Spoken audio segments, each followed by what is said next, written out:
સુરત જિલ્લાના માંડવીમાં લોકોના સ્વાસ્થ્ય સાથે ચેડા કરતા શંકાસ્પદ ઘી બનાવતા કારોબારનો પર્દાફાશ થયો છે.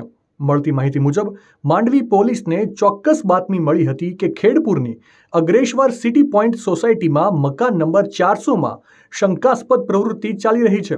તપાસ દરમિયાન પોલીસને ત્યાંથી 810.5 લીટર શંકાસ્પદ ઘી મળી આવ્યું હતું, જેની બજાર કિંમત આશરે ₹6,65,870 જેટલી થાય છે.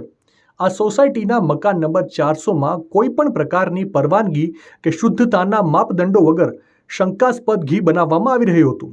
આરોપી હેમરાજ રાજપુરોહિત દ્વારા આ મકાનમાં યદુગીરી પ્યોર કાઉ ઘીના નામે નકલી ઘીનું પેકિંગ કરવામાં આવતું હતું.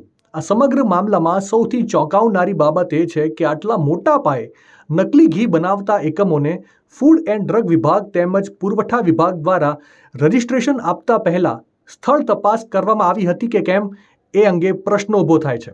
માંડવી પોલીસે જપ્ત કરેલા તમામ ઘીના સેમ્પલ લઈને લેબોરેટરી ટેસ્ટિંગ માટે મોકલી આપ્યા છે.